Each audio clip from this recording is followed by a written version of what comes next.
New Thought Media Network. We are a global broadcast network of positive music, media, and entertainment, inspiring humanity's evolution along the journey of enlightenment and creating a world of love, peace, empowerment, and prosperity for all. New Thought Media Network. Positively inspiring. New Thought Media Network is excited to present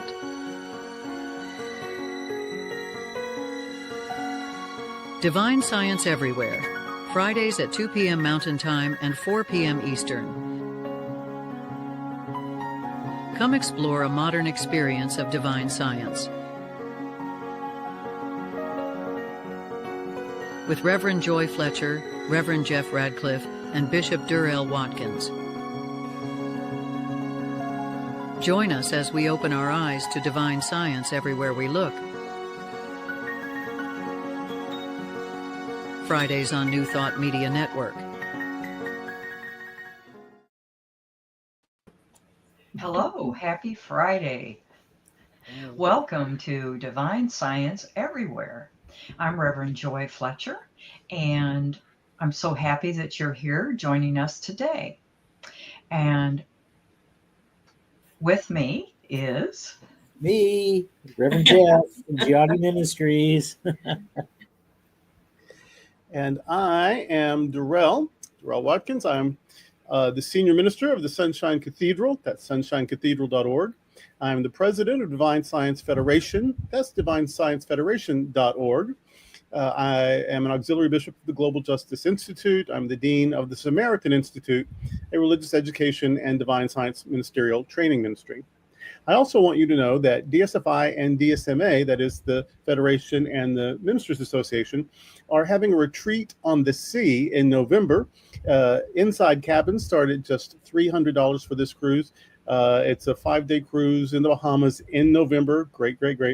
And the upgrades are available. There are still some cabins available, but not for long. So if you'd like to join us, whoever you are, go to divinesciencefederation.org/events and book your spot today. Cool. And I'm Ruth Miller, and I haven't got anywhere near as many divine science credentials as that. We can fix that. Well, you just wait until I introduce you, because you have got credentials after. Yeah, you're good. We're going to know. Okay, good. All right. Hit it, Joy. Okay. So we'd like to begin every week with a centering moment. And first, I would like to encourage you to just let go of the busyness, the energy that you brought with you that might be a sense of anxiousness or anything like that. Just be here in this moment. So as we take a deep and centering breath together, we're breathing in that infinite, beautiful presence of God, the omnipresence of God. We come across distance and circumstance to rest in this assurance that we live and move and have our being in this omnipresence, which is the foundation of divine science. We remember that Spirit is in all, through all, as all. From divine science, its principles and practice, Mrs. C.L. Bond wrote these words: as we contemplate the great world about us, letting our thoughts run out to all peoples of all nations, we quickly discern the sad lack of poise everywhere. Poise is needed on 3 planes: the so-called physical, the mental, and the spiritual. It is fine to have a well-posed body for every demand. And certainly, mental balance is greatly to be desired. But the poise of understanding is greater than all else. The poise comes only to the one who is so consecrated to the truth that the deep things of the Spirit are revealed as an open book, and the surface happenings have no power to disturb. End of quote. These words remind us that true balance, true poise, is not merely about strength of body or clarity of thought. It's about alignment with spirit. It is about living life in such consecration to truth that even the appearances of turmoil in the world lose their power to shake us. As we observe the world today, we too may see evidence of imbalance in our hurried pace, in our divided conversations, in the weight of uncertainty. And yet divine science teaches that harmony is not absent. It is eternally present within the Christ consciousness at the center of all life. So take another breath with me and gently release it, placing your attention gently upon your heart.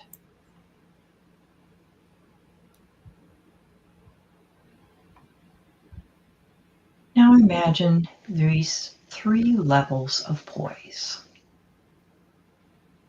The physical, where the body rests in ease, each breath steady. The mental, where thoughts quiet, releasing any anxious chatter.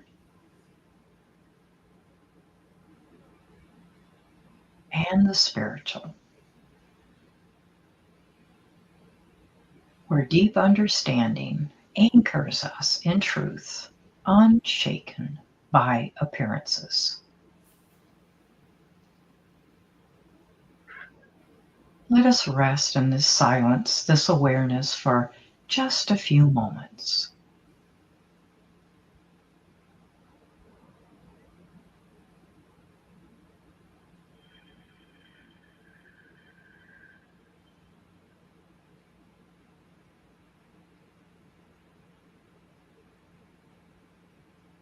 So let us affirm together, quietly in mind,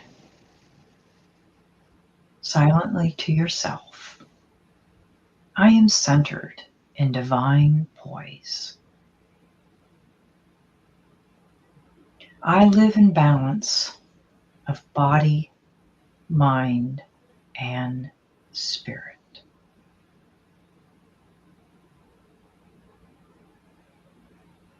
The deep things of spirit, of God, of omnipresence are revealed in me, and nothing shall disturb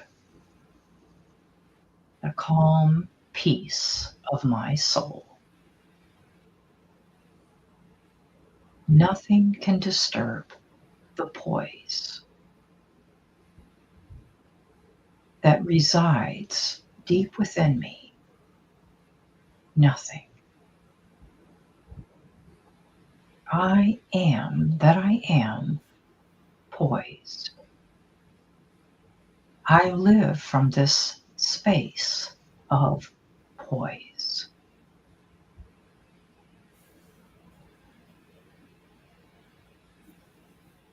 This poise speaks through me, as me, for me. This poise speaks through you, as you, for all.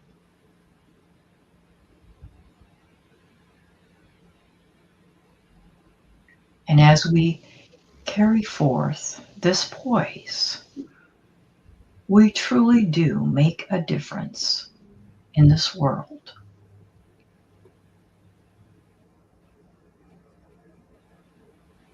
Let us endeavor to hold this poise and let it influence everything we think, say, and do.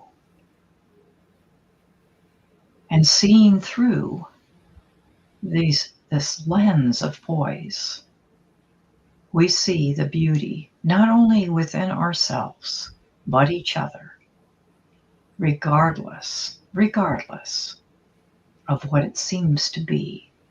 We know that deep within each of us is this beautiful consciousness of peace, poise, light, and love.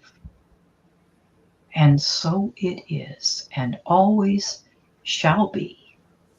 Amen. Amen. Amen. Thank you, Reverend Joy. This is the brief segment now before we get to our guest that'll take up the more than half of the hour, but we want you to just know a little bit about our world if you're new to this. And so I get to mention some luminaries, some New Thought luminaries, and I'll begin and end with divine science. We have a little divine science sandwich. Sometimes we have meat, but today we have meat and cheese. We've got another layer today. We've got 4. And so I want to start with Rocco Errico. Rocco Errico was reared in a Roman Catholic household, attended a Pentecostal Bible college, was ordained in the Assemblies of God, studied for a decade with the Eastern Bible scholar George Lamsa, and has been awarded multiple honorary doctorate degrees. He's also a divine science minister, an author, and the founder of the Nura Foundation. He's a powerful speaker and a really good teacher, and still with us.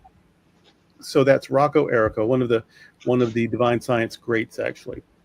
The next one, a few weeks ago, I mentioned an Irish bishop from 400 or 500 years ago, George Berkeley, but how his theology of God as substance, not as a person, but as substance, is so New Thought, even though he preceded the New Thought movement by hundreds of years. Well, we have another sort of person like that. This is a Lutheran pastor, Paul Tillich, and he was a professor he died in 1965, and I was born in 1966. So he was not at my seminary when I was there, but he was a famous professor at Union Theological Seminary in New York, and he was 20th century. He was born in 1886, died in 1965. A 20th century theologian who blended contemporary biblical scholarship, existential philosophy, and ontology, that is the study of being, and psychological insights. He combined all of those, sounds a lot like New Thought already, to articulate a profound understanding of God. Now, and it was sort of earth-shattering. It was very, very new to Lutherans and Congregationalists and Episcopalians, his crowd. He denied the existence, catch this, he denied the existence of the God in whom he deeply believed. That is, he denied God was a being, even a supreme one, but instead was the ground of being. Remember, Charles Fillmore referred to God as pure being.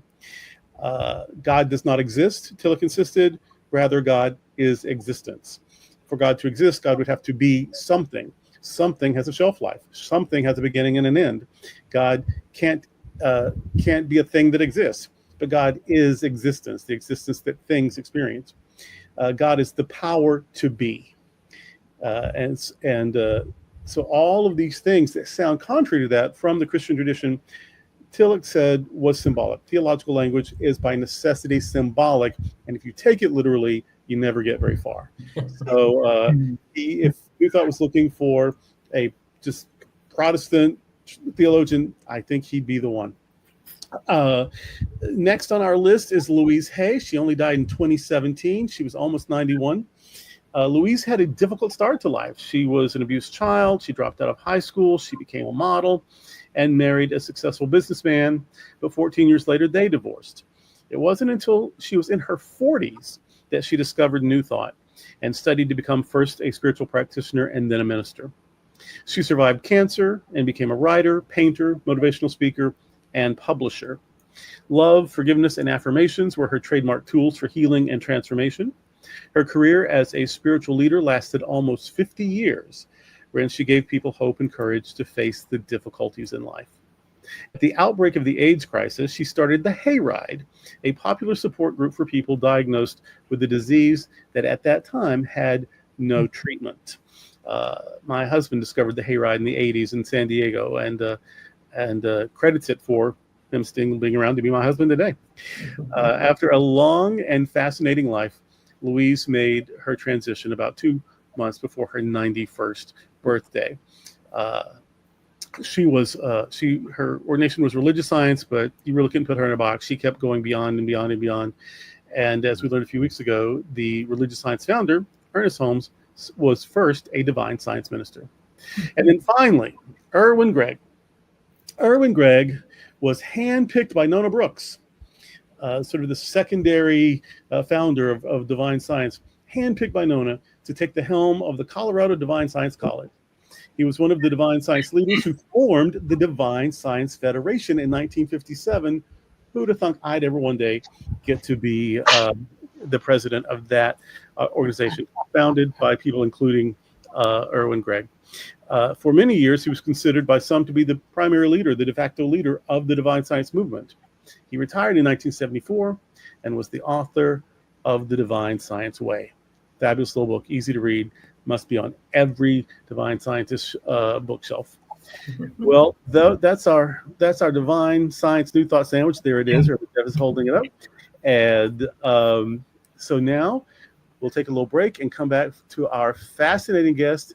And I promise not only are we going to be impressed by her, I bet we learned something before the hour is up. But for now, this is Divine Science Everywhere on the New Thought Media Network.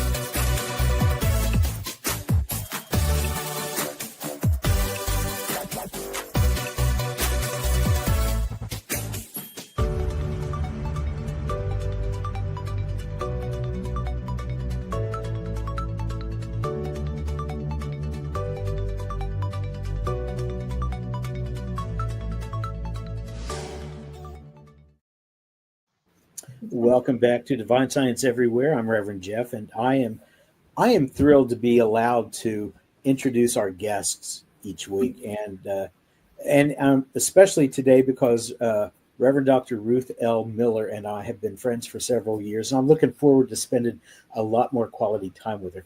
And you'll see why, because she is fascinating. She describes herself as the synthesis of all things relevant to consciousness, human potential, and culture. She works with individuals, nonprofits, churches, academic institutions, and small businesses to guide them through the confusion of today's world and into the new culture that is unfolding in and around the world today. She's taught dozens of classes, led countless workshops on new paradigms, systems thinking, futures research, served as director of the Cybernetic Systems program at San Jose State University, as well as being on the adjunct faculty at Antioch University in Seattle, Marlhurst University, and Portland State University, both in Oregon. And she was appointed president of Emerson Theological Institute in January of 2025. She's got her bachelor's in anthropology with minors in American literature and museum studies from the University of New Mexico. She earned a certificate in environmental studies from Long Beach State University. Her master's is in cybernetic systems from San Jose State. Her doctorate is in systems science from Portland State University. And if that wasn't enough, she went on to earn a Doctor of Divinity degree at Emerson Institute. So she is degreed. She is more than knowledgeable. As a minister ordained in the New Thought tradition, she offers an interfaith approach to spiritual development. She served congregations in the Unity movement, the Science of Mind movement, and in Unitarian Universalist traditions in the Pacific Northwest. She's a published author. She's published papers in several professional journals, twice honored by publication in the General Systems Yearbook. And some of her books, which I love, among them 150 Years of Healing, which was recently released in a third edition entitled Healing by Words Alone, which, by the way, needs to be put out in a Kindle edition. Okay, just saying. And the one of the books that she's written that really helped me understand Emma Curtis Hopkins was Unveiling Your Hidden Power. She interprets Emma's metaphysical teachings into 21st century ease, if you will, making it more understandable for modern readers. Coming into Freedom, which updates the language of H. Emily Cady's Unity textbook, Lessons in Truth. These books have become standard text for New Thought students. And her book, Spiritual Success, is geared toward helping the reader develop their own daily spiritual practice. So it is my profound honor to welcome my friend, Reverend Dr. Ruth Miller.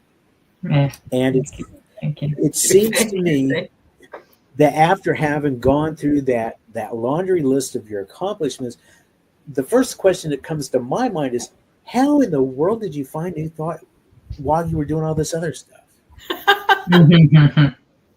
So while I was going through grad school and teaching and consulting and doing all those academic things, I was also raising two kids. And at one point I had a home in two different states and was needing to commute back and forth. And it was a rough time that the body gave out of. It just went, no, we're not doing this anymore.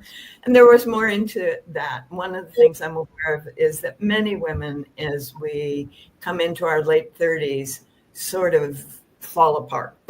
There's been a lot of folks who have had major wake-up calls in the form of diagnoses during that time. So I was pretty much flat on my back for a number of months. And the medical system was not helpful, not able to be helpful.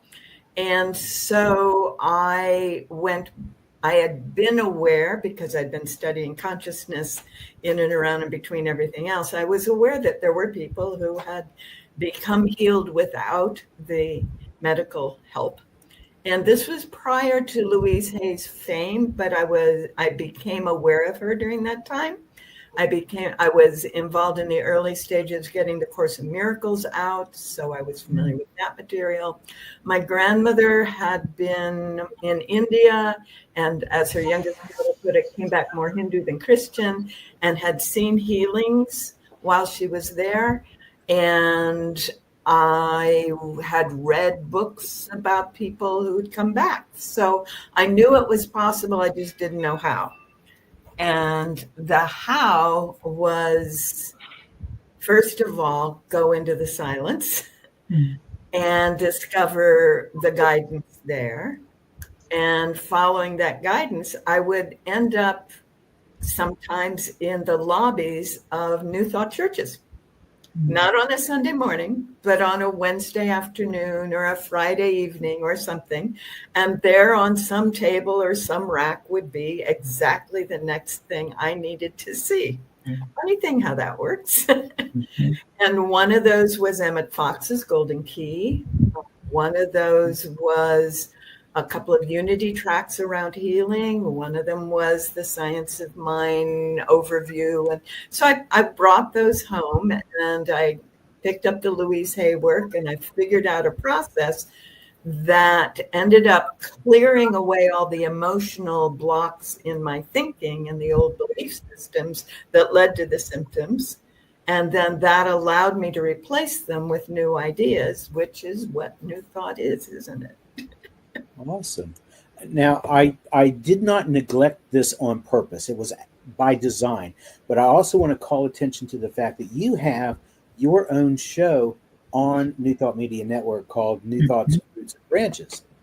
And it's awesome because, folks, if you have not seen this, you need to look at this show. You need to watch this because it is powerful in that we get to see where New Thought came from, all the way from ancient roots that have gone back thousands of years. But I want to ask you a question about something that I saw. I rewatched your episode on Melinda Kramer a couple of days ago. And in the last 3 minutes of your episode, you said, there is a deep sweetness in the divine science movement that isn't present in any of the others. And you attributed that to the fact that there isn't any institutional push to keep things going. Would you care to expound on that? In the other New Thought traditions, as they have evolved, the organization has focused on maintaining itself, which is what systems do. That's just how it works. After a while, the core is lost as the purpose, and the purpose becomes, how do we keep ourselves going? And it's not saying that there aren't wonderful teachings and teachers in all the other movements, but what I have seen in my interactions in the divine science world is just a dedication to the core teachings. Awesome. And one final question for me before I pass the baton on. I learned a lot about divine science founder Melinda Kramer that I didn't know because I watched your episode on here. Now, this is an odd question, but I'm going to go there. As that tabloid used to advertise itself back in the 1980s, inquiring minds want to know. Nothing I've ever read gave me any indication that Melinda had children, but you said she had 3 sons. So I'm just curious to know what we know about them. What were their names? What was I would have to go back and look up the specifics on that because that was a few months back. But it turned out that she married relatively young, for what we consider marriageable age today, and she was doing what one is supposed to do, right? And her photographer husband really wanted an heir. And so she was able to make that happen. One of her sons died very young.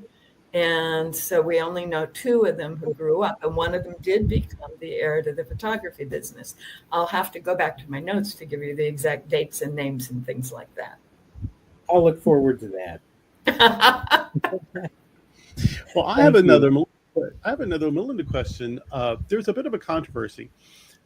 Some have suggested that she may have slipped off to Chicago and learned something from Emma Curtis Hopkins, but sort of I think the mainstream thought is that she did not. What camp are you in? Let us know. All right. So I know that she did go to Chicago, but it was late in her career. So she wasn't learning, she wasn't establishing her ideas in Chicago. Okay. However, we do know that Emma was in San Francisco. So there is a slight chance that she did hear at least one of Emma's lectures while she was there in that period between 85 and 87. And there were also Christian scientists in the area. And there is a little bit of an echo of Christian Science in Melinda's early writings. Mm-hmm. So the other piece is there's an idea that Rupert Sheldrake promotes called the theory of morphic resonance, right? And that is that when anyone within any species, because he's a biologist, makes a shift, that increases the probability of others that are similar making the same shift. Mm-hmm. And so it's very likely, if we look at that period between 1860, when Phineas Quimby was at his max and Emerson was maxing out, in that same period, that's when Emma was growing up. That's when Emily Cady was growing up. That's when Melinda was beginning to come into her own. So I think in that 1860 to 1885 period, we're going to see a lot of folks coming up with apparently in isolation, what is in the field. Jeff mentioned some books. I also want to plug The Power of Insight, Uncommon Prayer, tiny little book, so amazing. Mary's Power. And if you have any difficulty, because of the language and whatnot, if you have any difficulty with the Course in Miracles, Dr. Miller has a book that will fix that for you. In fact, thank you. It's the best non-primary Course in Miracles book I've ever read, actually. So that's just some more of those. What was the name of that, by the way? Expect a Miracle. The Essential Course in Miracles. Right. Yeah. I'm still waiting on the interpretations from Thomas Trower that I asked you about a couple of years ago. I got it. Yeah, great. The Creative Power of Thought. How have I missed it? I don't know. We'll have to make sure you get a copy, Jeff. At Unity Village, she did a whole talk on it. She did a whole talk on it at Unity Village. I immediately got the book. Okay. What is the name of that book again? The Creative Power of Thought. Yes, thank you. Okay. Thank you. Right. And what I He's did another is one that's been kind of just dry, and I don't love him so much, and I know I'm supposed to, and you helped me with that. Well, good. Good. Yeah. Because I really encourage people to start with the law and the word rather than any of the lectures, because the lectures were designed to be intellectual experiences for intellectual audiences. But the law and the word is where he's getting into his experience. And I love that. So when I put together the book, I took a piece of that. I took some of the book material that was published after he passed. His wife published a whole series on mental activity and healing, words to that effect. And so I took some of the essays from that. I took his God, the creative process in the individual, in which he's describing the beginning of all that is, the creation story. And so I put them all together and ended up with something that feels like a pretty cohesive piece, including his guidelines for doing healings. That was a fun book to do. I really enjoyed that. Right. That's nice. Well, you mentioned that you discovered The Golden Key by Emmett Fox. And so what was the message in that pamphlet that really resonated with you? The essence was stop thinking about what's troubling you and start focusing on God. Yes. Right? Yes. And so it helped me in a lot of ways. First of all, it gave me a very specific, don't worry about the why, the how, or anything about what you are experiencing. Now shift into a different focus. That's the first piece. Make that focus be on the highest thing you can conceive of. And then for me at that time, because I had been trained in the sciences, but I'd always had a strong spiritual connection and life. And what I hadn't done is integrate the scientific understanding with that spiritual bent. And so I think that may have been part of my healing, was to make that integration. So that barrier was no longer in my being. Wonderful, wonderful. I'm reminded of one of Emmett Fox's writings that talked about if a bear was holding a hot pot, he would let go because it was burning him. So we need to do that when we're disturbed by something, to let go of it. Don't hang on to it. And I thought that was a wonderful metaphor. So from Emmett Fox, then, do you recall what divine science teacher or book you discovered after that? So let's see. The specifics I couldn't tell you. We're talking a couple of decades back. Yeah. But that was one of the half a dozen pieces that came my way. One of the things that you all, I think I shared with you, Joy, is I was at that time living in Portland, Oregon. And after I went through the period of healing, I attempted to go back into my profession and wasn't able to function as well, because now I was integrated and I couldn't leave the spiritual side out anymore. And in academia at that time, that was not acceptable. So I started trying to find ways to blend them. And I ended up going through an independent New Thought teaching seminary. And one of the person that was our New Thought teacher was Jody Stevenson, who happens to be religious science. But her way of teaching was to go around the room with an envelope full of slips of paper. And we were to pick out a slip of paper, divine lottery, she called it. And I pulled out this thing. I had no idea who this person was. And so she handed me a little book, and it was Nona Brooks. And she handed me a biography of Nona Brooks. Well, it turns out I was born about 3 blocks from where Nona was healed when she was 18.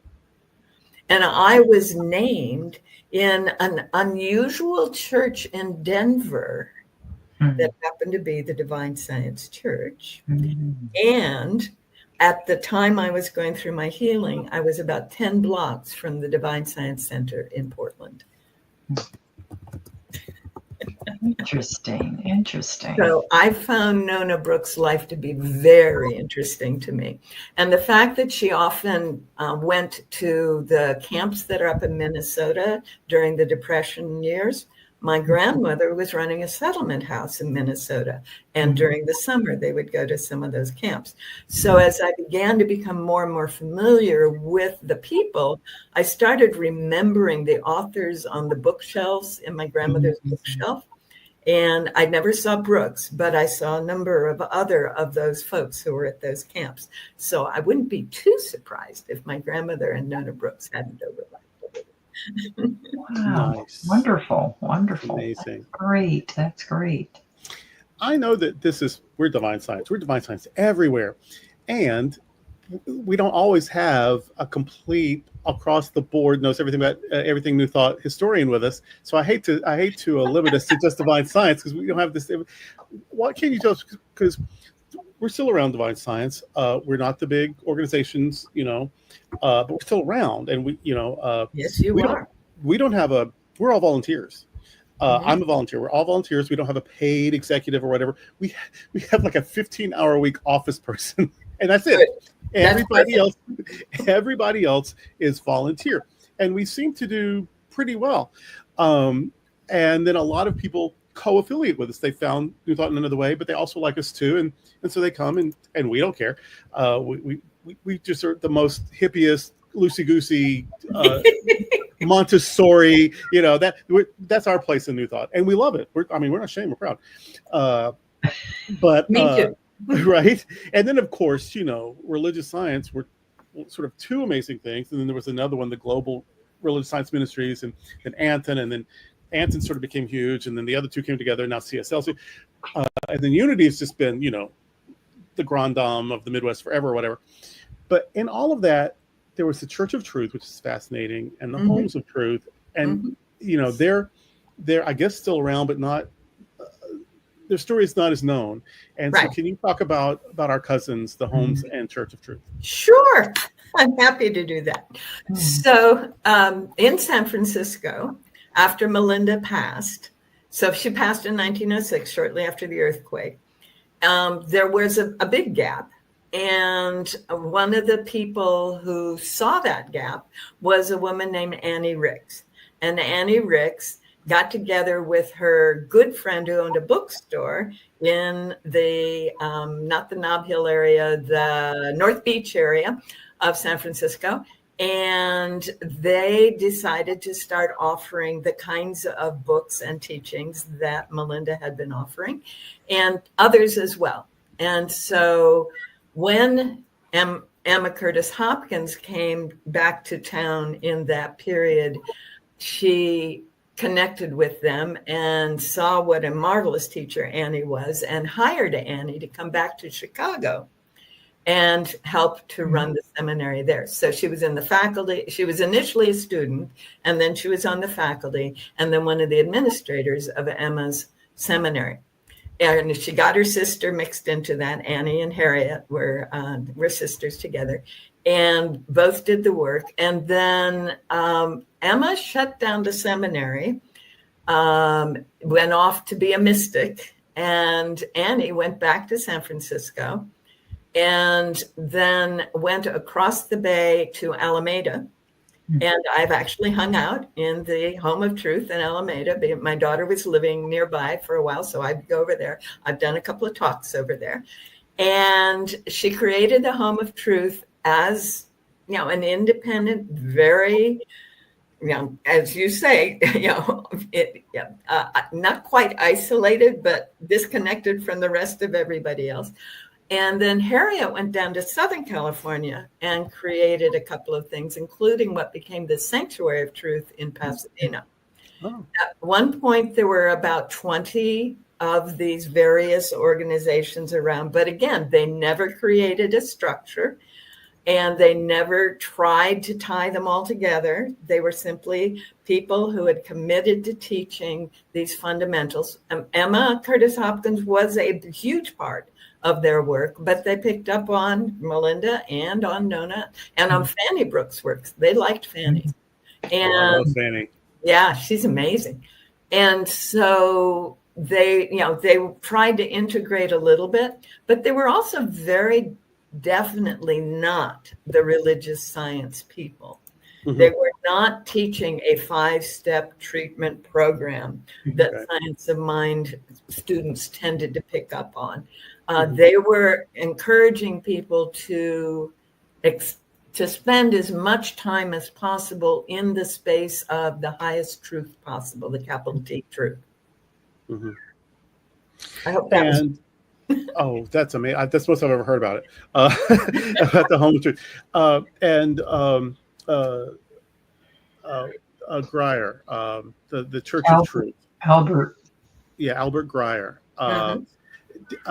What is his connection? He was he was Universalist. He founded the Church of Truth, and then he led a Divine Science church. Right. So what? How did we get him?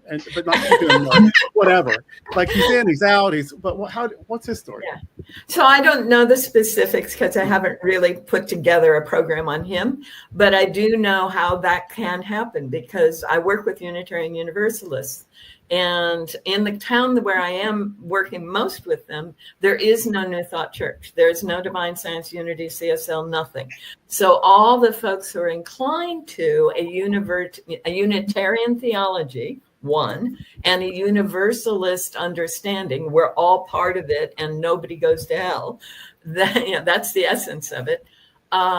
Tend to wander into the Unitarian Church there. So I've got maybe 50-50 social justice, eco justice kinds of Unitarians and New Thought, let's do mind treatments kind of New Thought folks. So I can absolutely see how someone during that period where the Unitarians and Universalists were coming together, or who grew up in the Universalist tradition, would be drawn to recognizing this other piece. But I also would like to suggest that your very own Tim Stewart, coming out of the Pentecostal movement, it makes a huge difference. There's more than a little overlap between, embodying truth and spirit and allowing healing to happen, and the Pentecostal movement, which is focusing on that as well. So that's my sense that, oh dear, I'm sitting at someone else's desk. Forgive me. I got to turn this off. All right, great. I got it. So yes, to be able to see those connections and then to want to be with people who think like that and to continue those teachings, absolutely. That makes perfect sense to me. Annie, can you say something about pre-Vivekananda Annie and post-Vivekananda Annie? Well, you know that Yogananda went and hung out at Unity Village, and he's the one who taught Myrtle and Charles how to meditate. No, I did not know that. I learned that from one of his students. Wow. We do know, and we're very proud that Roy Eugene Davis, a disciple of Yogananda, was also Divine Science. Yes. And he's just amazing. I love that man, love his work. And everyone I know who spent any time with him at conferences and so on said that they were just blown away, not only by his presence and his understanding, but also by his, shall we say, paranormal abilities. Mm-hmm. Yes. Yeah. So, he initiated me into Kriya Yoga, and it's something that it was, good. I mean, the moment, the moment, it was itself life-changing. It was amazing. That's beautiful. Y'all better jump in. We got a couple of minutes till we got to take a little break. And you know me, I'll just ask her 1,000 questions. You got to jump in. Well, I've got a really bizarre question. Well, I don't know if it's bizarre or not, but I've seen her name spelled two different ways. I've heard it pronounced two different ways. Nona's oldest sister. Right. Is she Althea or is she Alethea?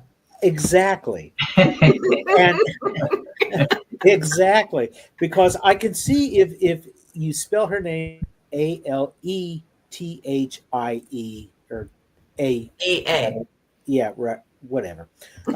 I can see where you might say Althea instead of Althea, but to me, it seems like it should be pronounced Alethea. So you're the consummate expert in this. Oh my goodness.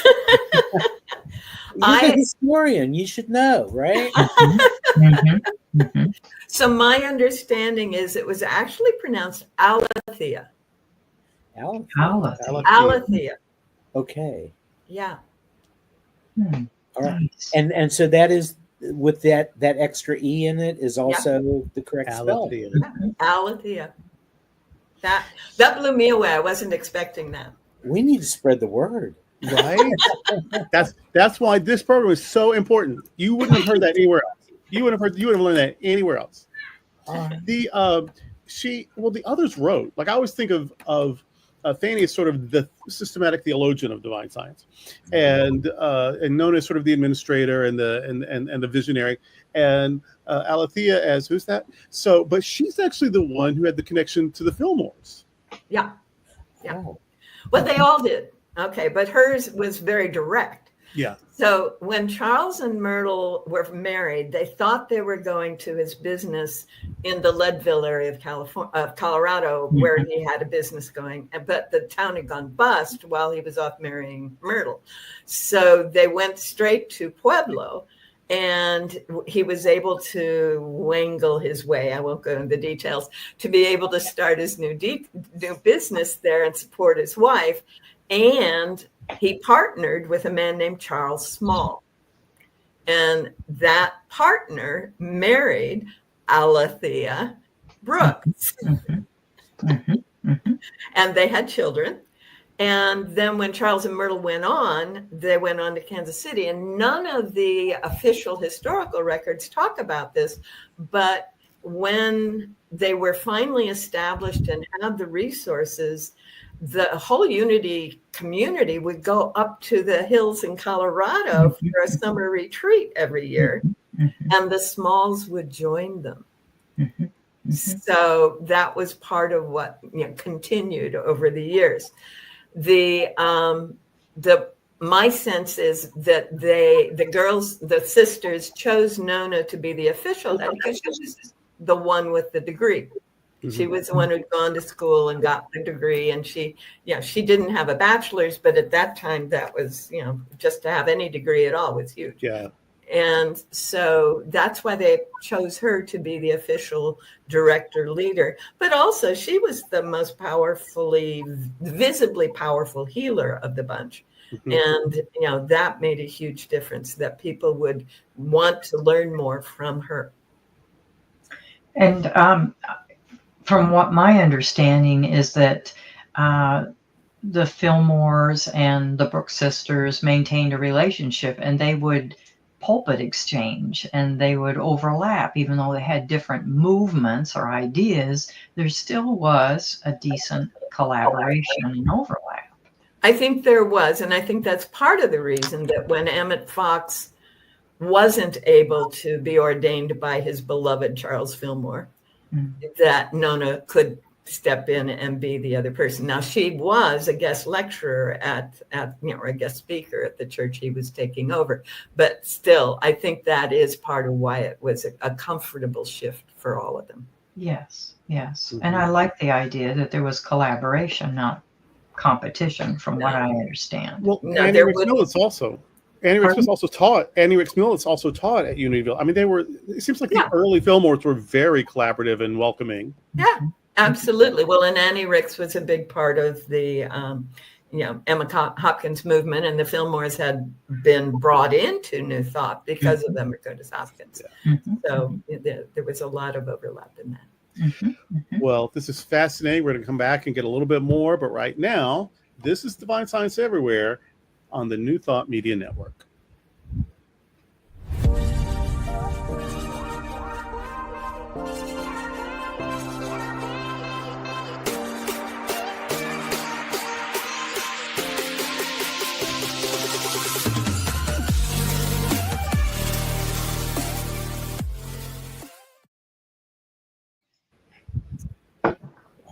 Welcome back. Welcome back. Some of our future guests are on September 5th, Dr. Jerry Troner, who is the president of Anton. And the following week, the 12th of September, is Reverend Charlene Manuel, who is with the Unity Movement as well as the Parliament of World Religions. And we're so delighted that you could join us today, Ruth. And it's wonderful. It's just wonderful. We really appreciate all that you brought to us, all the teachings of fast knowledge. We really, really appreciate it. Well, thank you. I'm realizing. I want to go back and clean up one detail. I keep saying Annie Ricks, and you keep saying Annie Millets, and people need to understand that while she was a student at Hopkins Seminary, she met Paul Millets and married him. Oh, nice. I didn't know why it was Annie Ricks Millets. I've just always said all the words. You've been very gracious to answer all our questions. Is there anything you want to say to us that we didn't think to ask, but we just really should probably know? That's opening up a Yeah, really. One of the things that I was before I got into the ministry was a futurist, and my job was to forecast 20, 30, 50 years out what was going on based on current policies, current technologies, current environmental shifts. And while I was studying that and while I was doing that, one of the things that became clear was that the system that we call a democratic republic, that is actually a global empire right now, cannot survive, basically, can't survive. And we couldn't get it to extend beyond 2050. In fact, 2040 looks like the emergence of the new way of being.